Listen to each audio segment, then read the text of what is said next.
Wayanad മഞ്ഞപ്പാറയിൽ godown കുത്തി തുറന്ന് കുരുമുളക് മോഷ്ടിച്ച കേസിൽ 4 യുവാക്കളെ അമ്പലവയൽ പോലീസ് അറസ്റ്റ് ചെയ്തു. ഇക്കഴിഞ്ഞ 15-ന് മഞ്ഞപ്പാറയിൽ നരിക്കുണ്ട് സ്വദേശി പാട്ടത്തിനെടുത്ത ഗോഡൌണിലാണ് കവർച്ച നടന്നത്.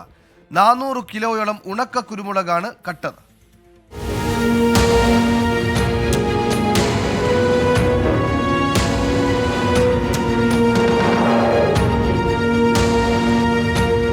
മഞ്ഞപ്പാറയിലെ ഗോഡൌണിൽ ഉണക്കി സൂക്ഷിച്ച 400 കിലോ കുരുമുളക് മോഷ്ടിച്ച കേസിലാണ് 4 പേരെ അമ്പലവയൽ പോലീസ് അറസ്റ്റ് ചെയ്തത്.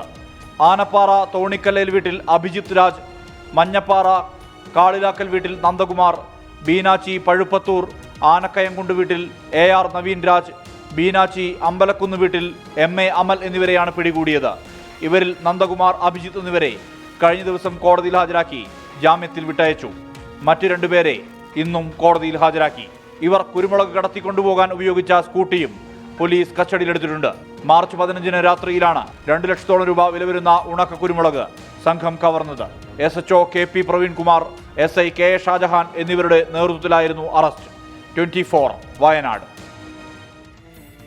ലോകത്തെവിടെയായാലും ഏത് സമയത്തും 24 വാർത്തകളും ഓഗ്മെന്റഡ് റിയാലിറ്റി പാക്കേജുകളും എക്സ്പ്ലെയിനറുകളും വിശദമായി കാണാൻ ഞങ്ങളുടെ യൂട്യൂബ് ചാനൽ നിങ്ങൾക്ക് സബ്സ്ക്രൈബ് ചെയ്യാം.